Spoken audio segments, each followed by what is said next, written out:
देखिए एक जनी के पति देव प्रदेश में नौकरी करत रहे हो आ वो जगह ड्यूटी करत रहे कौन जगह जहाँ ठंडे ठंडे कुल एसी बा। अरे बाप हो बाप तो मजा में हुई है आराम से खात ना हाथ बढ़े कमात बढ़े। हाँ लेकिन घरे मेहरारू लुक लुक हरिया के दिन बा ए चैत में परेशान बिया। कहतिया राजा जी का कहतिया हो हम अकेले परेशान बनी रौरा आराम करतनी कौना भाव से कहतिया कैसे कहतिया के तरह कहतिया हो जरता जमीन लागे हे ऊपर से घाम कटनी करतनी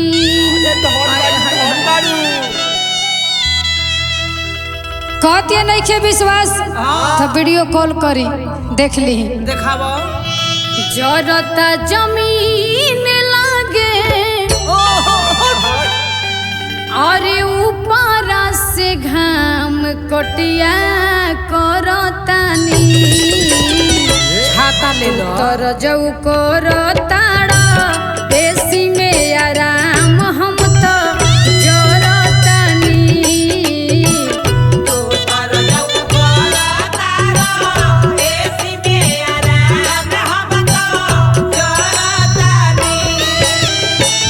जरता जमीन लागे ऊपर से घाम कटनी करतानी जरता जमीन लागे ऊपर से घाम कटिया करतानी तू तर जऊ करताड़ा एसी में आराम हम तो जरतानी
प्रदेश में नौकरी रुआ करतनी हम हेने घर में जरतनी चिंता करी कहतिया कि बताई ऐसन कबो नहीं कैले हम जवन रुआ अभी करे के कहतनी कैसे कहतिया ससुरा से निमन रहे पापा जी के घर में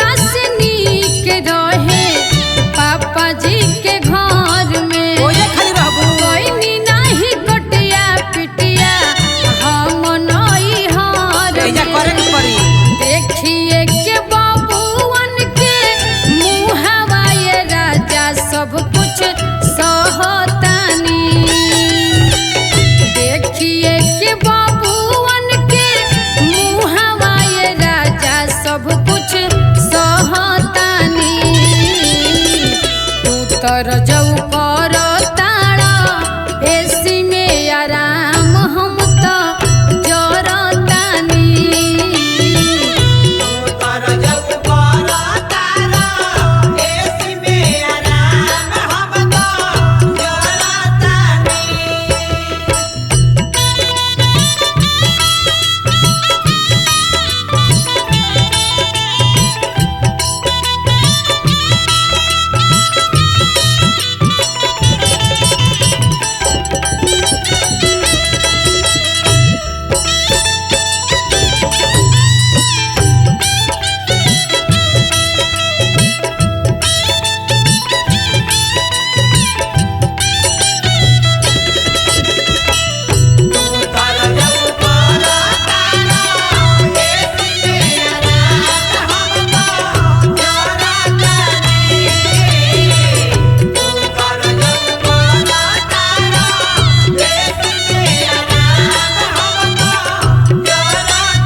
नहीं खे जेकरा भरोसे हम ई चैत के कटिया छोड़ दी। सारा अनाज बधारे में बा, बड़ा डर बा ऐसे रउआ से निहोरा बा कि रउआ आई। का कहती है? पानी अकेले हम तो बहुत लाचार जी,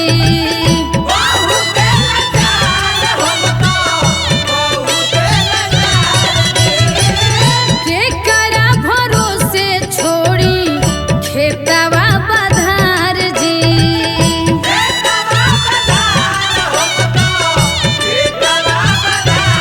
ओ पानी अकेले हम तो बहुत लाचार जी, केकरा भरोसे छोड़ी खेतवा बधार जी।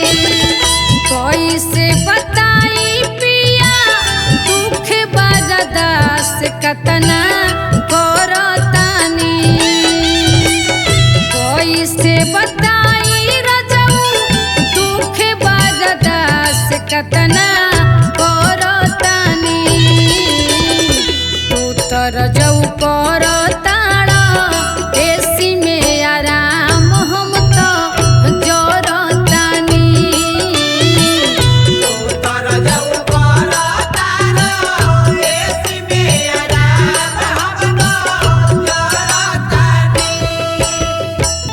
जरता जमीन लागे ऊपर से घाम कटनी करतानी। जरता जमीन लागे ऊपर से घाम कटनी करतानी। तू तो रजऊ करताड़ा हयसी में आराम, हम तो जरतानी।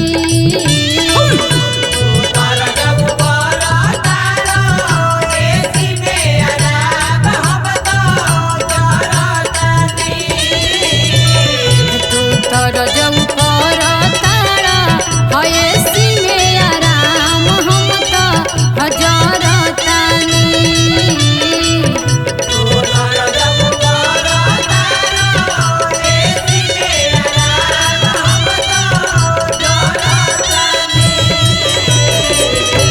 का करबू बाबू के ते अकेला ही न भाई। हम पुष्पा राणा आप सब भोजपुरी श्रोतागण के प्रणाम करतनी। हमार नया चैता के प्रस्तुति सुपर गोल्डन म्यूजिक से आवता, जौना कंपनी के मालिक बानी विनोद रतन जी। ते आई आपन आशीर्वाद प्यार से भी बनौले रहो। देखिए एक जानी नया नया गौना करा के आई बड़ी, उनकर संज्ञा किसानी बड़े, खेती गृहस्थी देखे से फुर्सते नहीं खे। आ चैत के समय में अनाज झरे के डर बा। आ जौन बाकी भोरे भोरे खेत खरिहाने जाए खातिर परेशान बड़े। मेहरारू बड़ा विनती करती है कि राजा जी अरे की जाई जन बधारे राजाऊ, अरे धाके सुतिया कंवरिया में, छोटका बबुआ जागल चैत के दुलरुआ जाड़। कहती है राजा जी कहन धनिया ई बर्दाश्त ले बाहर बा, ऐसे रहुआ हमार बात समझी। एकदम समझतन बोलो। अरे की चैत के दुलरुआ जाड़, आ लागेला भोरा हरिया में, चैत के दुलरुआ जाड़ लागेला भोरा हरिया में, चैत के दुलरुआ जाड़। जाई जन बाधारी रजऊ धके सुतिया कंवरिया में, जाई जन बाधारी रजऊ धके सुतिया कंवरिया में, चैत के दुलरुआ जाड़, चैत के दुलरुआ जाड़ लागेला भोरा हरिया में।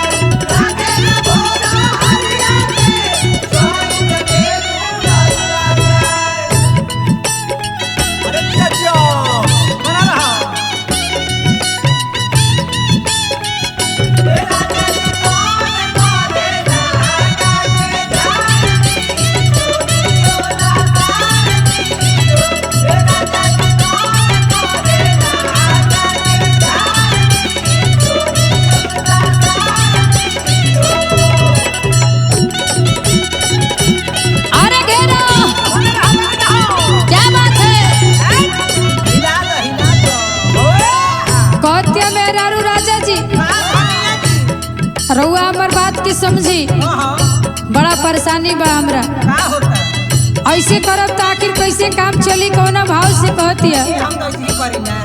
देखी हमर थरा थरा का पता बदन जी,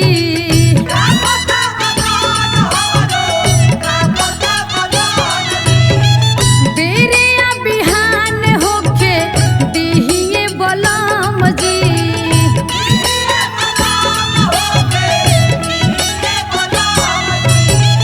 देखी हमर थरा थरा का पता बदन जी, बेरा या बिहान होके दिहिए बलम जी।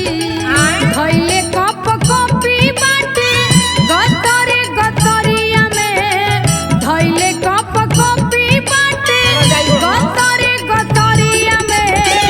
चैत के दुलरुआ जाड़, चैत के दुलरुआ जाड़ लागेला भोरा हरिया में।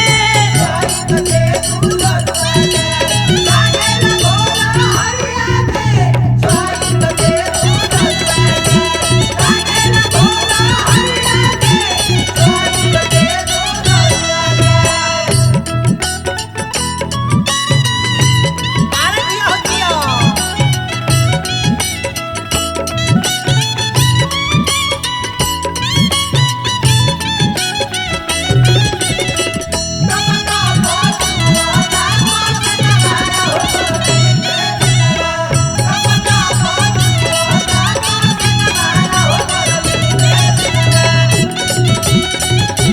अरे बना रहो गार्दा बदला गार्दा हो। कहतिया मेरा रुकिए राजा जी, हाँ मिया जी। अरे कोई जुलुम करेला लेकिन ऐसे ना जैसे रउआ करतानी। अरे हम तो ऐसे ही हम नया नया गौना करा के आई बानी, हमरो कुछ अरमान बा। का हो। आ रउआ 4 बजे भोरही में चल जातनी, हाँ बोलो कौना भाव से कहतिया। कौना भाव से हो। छोड़ के अकेले हमके खेत में न जाई,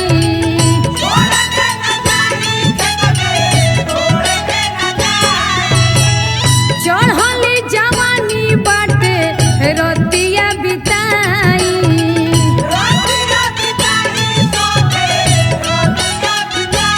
ए राजा जी का हो। छोड़ के अकेले हमके खेत में न जाई, चढ़ली जवानी राजा रतिया बिताई। ना दादा ना। संग ही लुकाइल रही राजा जी चदरिया में, संग ही लुकाइल रही राजा जी चदरिया में। चैत के दुलरुआ जाड़, चैत के दुलरुआ जाड़ लागेला भोरा हरिया में।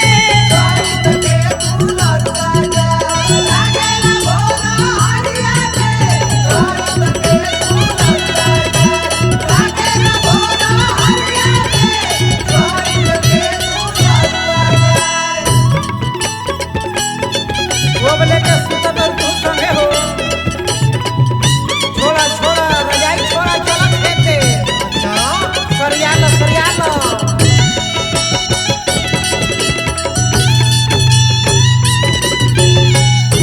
अरे जिया, क्या बात है, बहुत बढ़िया मिजाज बा भैया। कहतिया मेरा रुकी राजा जी, का हो। समय से सब निक लागेला। लगबे करेला। आ जौन समय बा हम गौना करा के आई बनी, हाँ और और मैं समय जौन बा के खेते में बीत जाई तो फिर मर्द मेहरारू के कोनो मतलबे नहीं। कौना भाव से कहतिया। ओने तीसियो झड़ गई। अभी नहीं जाए देबो पूछो रउआ कहीं,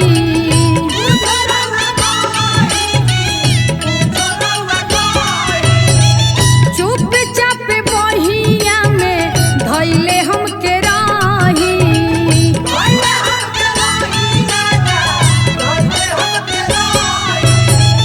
अभी नहीं जाए देबो पूछो रउआ कहीं, ये जाए तो हमरा के। चुपचाप बहिया में धइले हमके राही। हमके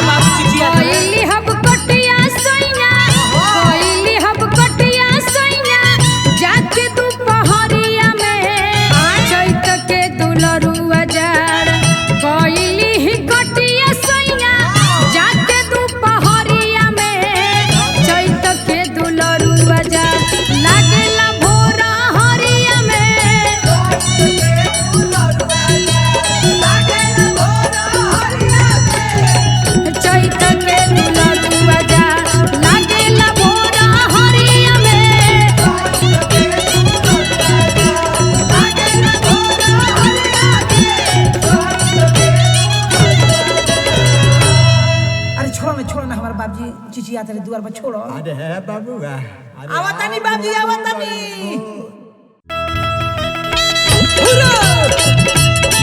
वाह वाह अरे जिया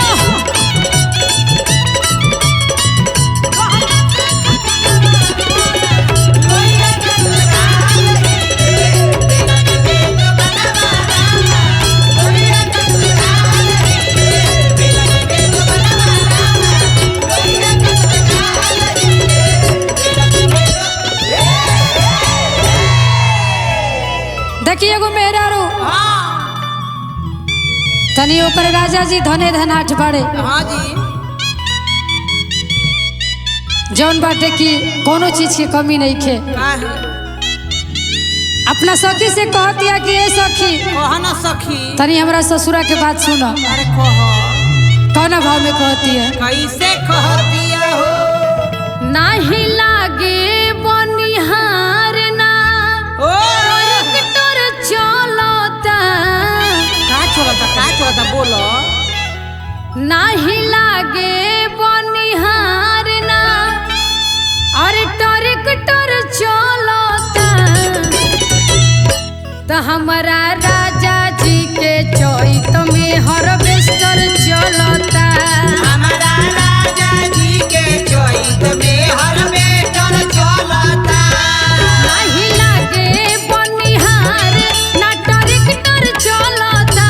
नहीं लागे बनिहार ना ट्रैक्टर चलता। हमारा राजा जी के चैत में हार्वेस्टर चलता।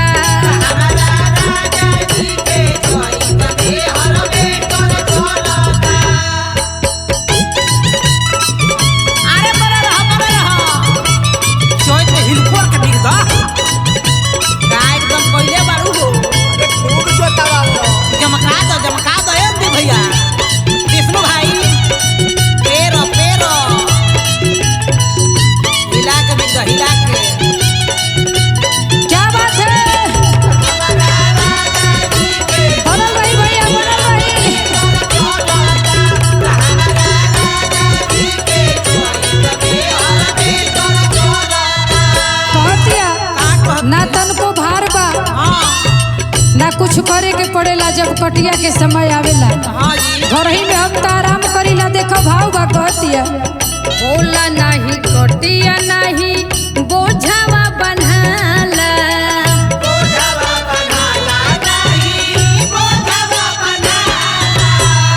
संगे संगे कटे औरी संग ही ढोवाला।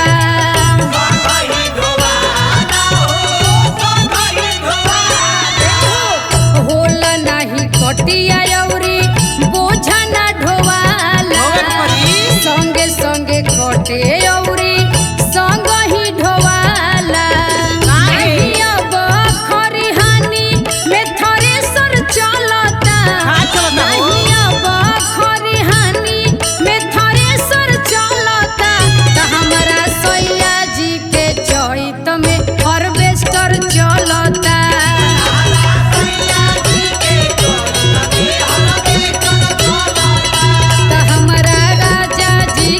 चैत में हार्वेस्टर चलता।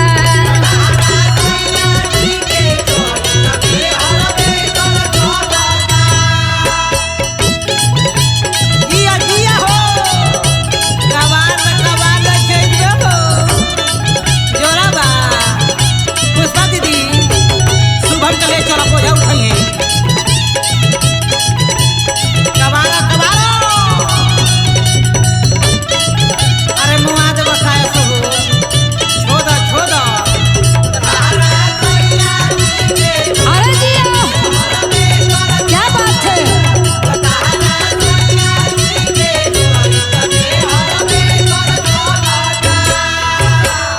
कहतिया हो कि सखी का कहीं राजा जी घंटा 2 घंटा खाती जाले जवन बाकी 2-4-10 हजार कमा के चलावेले कुछो ना बुझाला।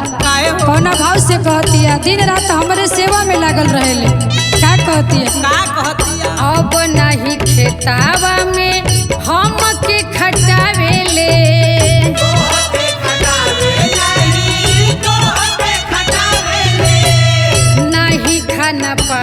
सैया